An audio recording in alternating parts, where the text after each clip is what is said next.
Muhammad siang hari ini mulai belajar kita matematika doa sebagaimana biasanya, maka dalam ini kami mohon ketua kelas doanya. Silakan. Sikap. Sudah dimulai.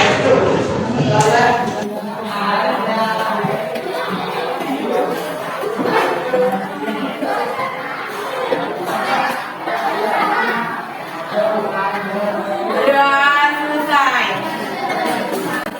Oke, terima kasih. Sebelum kita mulai, lebih dahulu kami absen dahulu. Antara siapa rekan kalian yang masuk acara ini, kami absen satu-satu.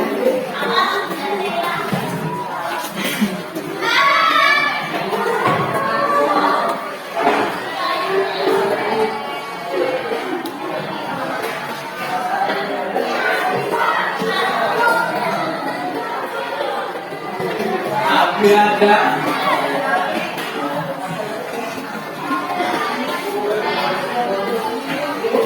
Alexa,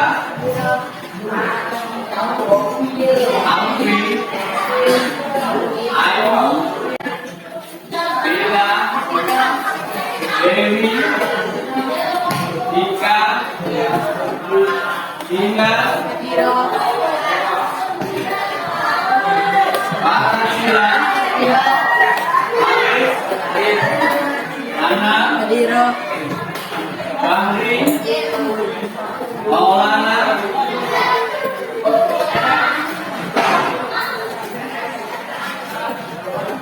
Ira, Mutiara, Olivia, Rizka,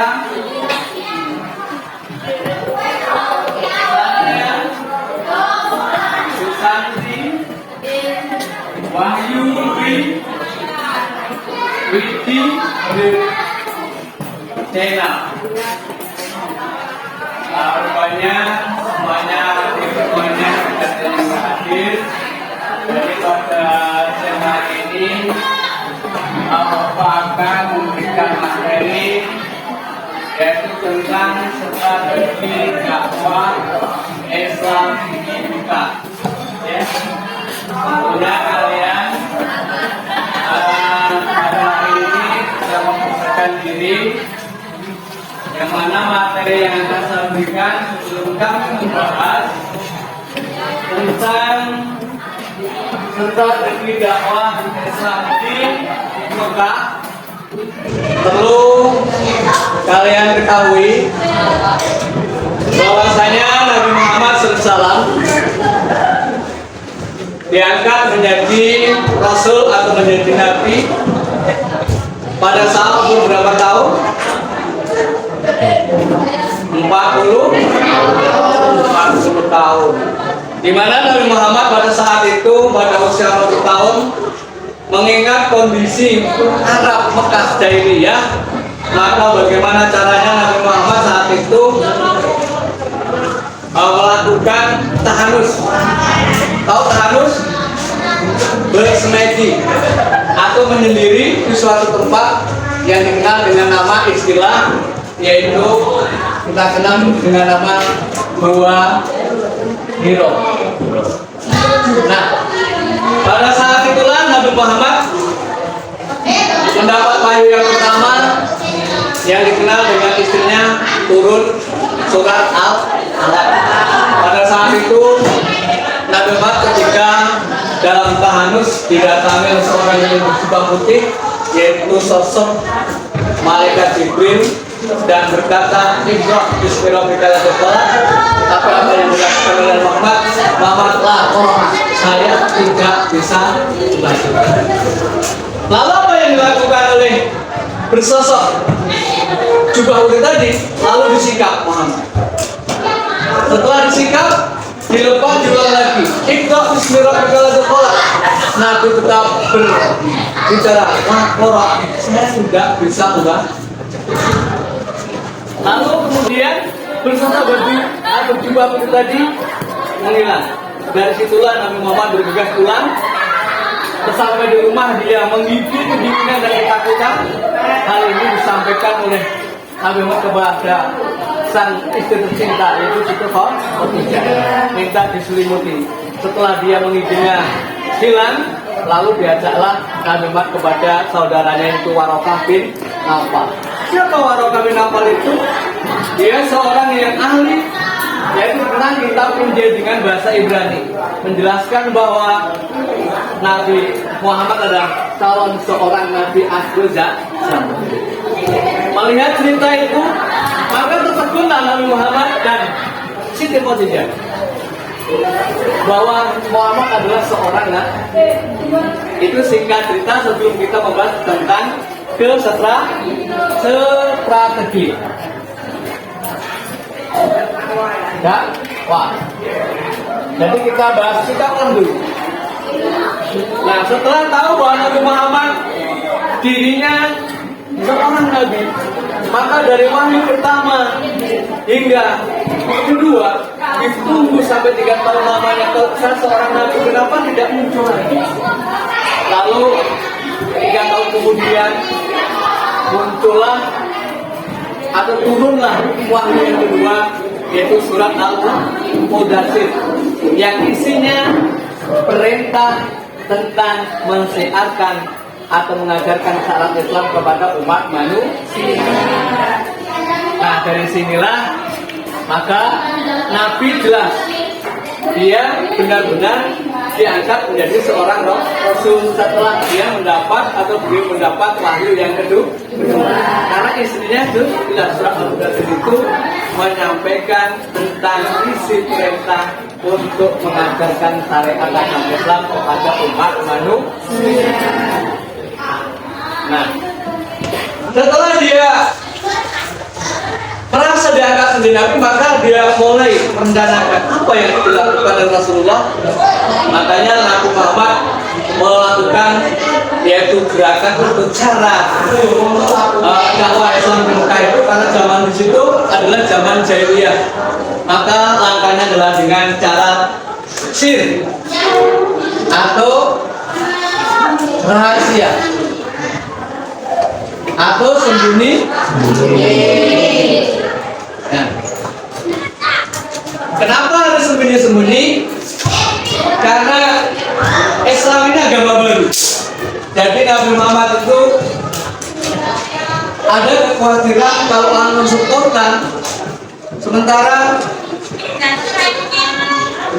agama Islam agama baru, sementara di Mekah ini sudah ada agama yang familiar seperti agama menyembah berhala. Jadi nggak gampang dong. Yang sudah agamanya langsung kita masuki sesuatu yang baru. Tentunya perlu pendekatan dengan jalan yang baik, yaitu dengan jalan personal atau ikhtiar dan tawakal. Artinya ikhtiar dan tawakal apa? Melihat situasi dan kondisi keadaan masyarakat saat karena masyarakat saat itu dia sukanya atau sudah mengenal tentang ibadah, yaitu menyembah Tuhan, tapi Tuhannya berdalam. Sementara Islam menyembah Tuhan itu, sehingga ketika kita gabungkan tidak nyambung. Maka Nabi melakukan dakwah dengan secara sir atau rahasia atau sembunyi. Siapa saja yang dilakukan? Yaitu dari golongan kerabat terdekat, sahabat-sahabatnya yang sangat dekat dan dapat dipercaya. Siapa kerabat dekat yang pertama? Yang pertama adalah Siti Khadijah. Ini termasuk istri daripada Rasulullah. Lalu dilanjutkan oleh Zaid bin Harithah. Siapa Zaid bin Harithah bin Sahal? Adalah seorang budak. Lalu ada lagi Ali bin Abi Thalib, keponakan atau sepupu.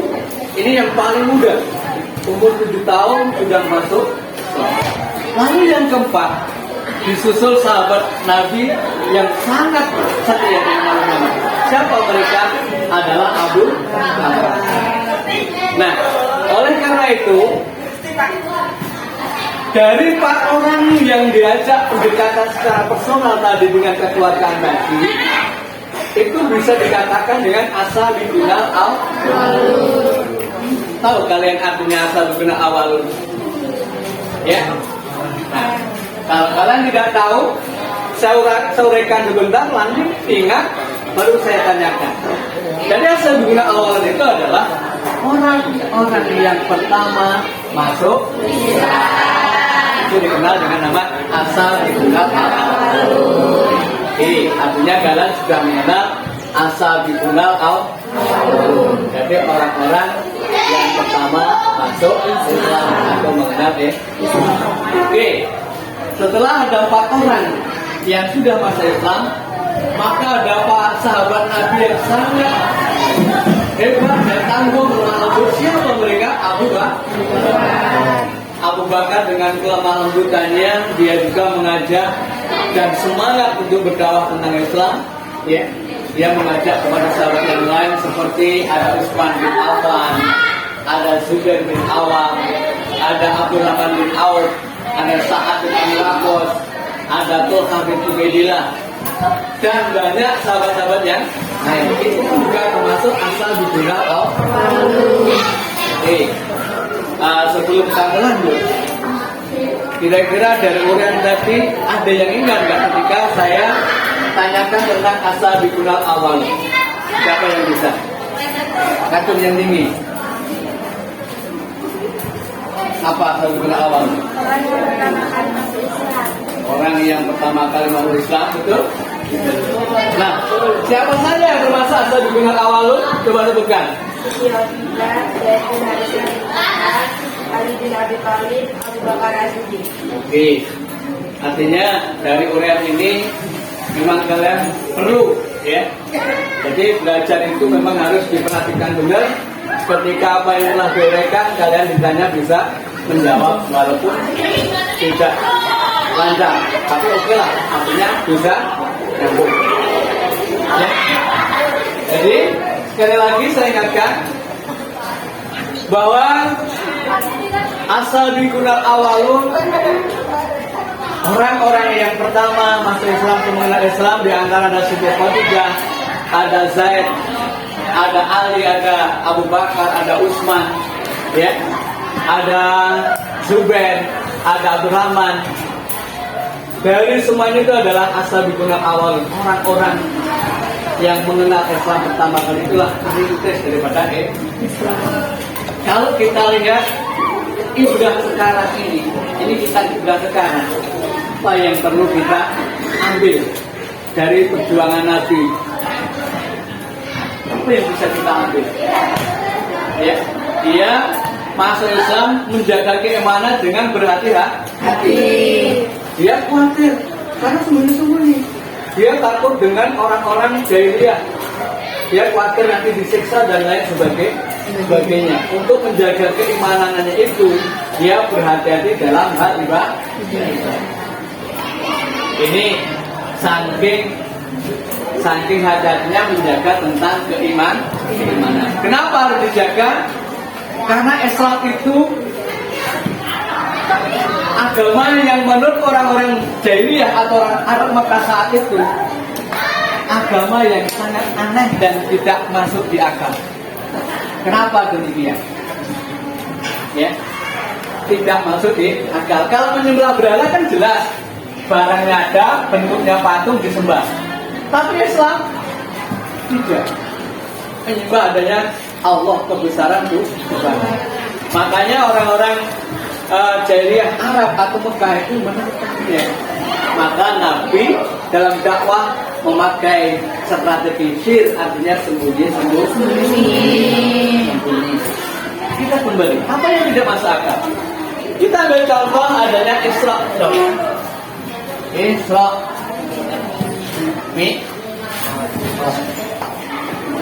Isra Mi'raj ini secara logika nggak ketemu di akal kita. Isra Mi'raj tidak ketemu di akal kita. Kenapa? Zaman dahulu tidak ada pesawat, tidak ada mobil, ada onta. Logikanya Isra Mi'raj itu perjalanan dari Masjidil Haram ke Masjidil Aqsa, dari Masjidil Aqsa ke Sidratul Muntaha. Kalau pakai onta pun tidak akan sampai dalam waktu secara logika, maka nggak ketemu. Nah disinilah yang menjadi penentangan orang-orang Arab saat ini. ketika itu disampaikan kepada orang-orang jahiliyah Mekah, maka ada salah satu orang yang mempercayainya ketika diberitakan tentang Isra Mi'raj, terutama Abu Jahal. Bahkan sahabat Nabi Abu Bakar panggil, Abu Bakar, percayakah apa yang disampaikan Muhammad tentang Isra Mi'raj? Kata Abu Bakar, iya betul. Saya mempercayai apa yang dikatakan, diucapkan oleh Rasul. Nah akhirnya Abu Bakar mendapat predikat Abu Bakar As-Siddiq. Artinya Siddiq itu benar, membenarkan ucapan yang telah dilakukan oleh Rasulullah pada saat Isra Mi'raj. Ini salah satu strategi dakwah Nabi Muhammad SAW. Di dalam hal ini kalian selaku siswa berharap Pak Biko ketika menyampaikan uraian tentang strategi dakwah ini perlu dipelajari ketika nanti pada saat kita ulangan harian mudah bisa menjawab dengan nilai yang bagus. Tentunya harus diperhatikan benar dalam belajar. Oke, saya ingatkan kembali ya. Saya ingatkan kembali ini sebagai akhir daripada materi saya yang saya sampaikan pada sore hari ini. Saya akan tanyakan ya sebagai akhir dan dalam materi ini, yaitu Ali bin Abi Thalib termasuk asal digunal dari golongan anak-anak pada umur berapa mereka masuk Islam? Siapa yang ingat? 7 tahun. Jadi Ali bin Abi Thalib ini yang sangat muda, pada saat umur 7 tahun dia sudah masuk Islam. Ya. Ini Ali bin Abi Thalib. Oke. Saya rasa pembelajaran pada siang hari ini cukup sekian. Ya. Kami berikan motivasi ke depan. Pelajarilah materi selanjutnya agar kiranya untuk pertemuan yang akan datang kita bisa sukses, belajar dengan semangat dan semangat. Saya rasa itu satu bulan pertemuan pada siang hari ini. Kami akhiri. Assalamualaikum warahmatullahi wabarakatuh. Waalaikumsalam.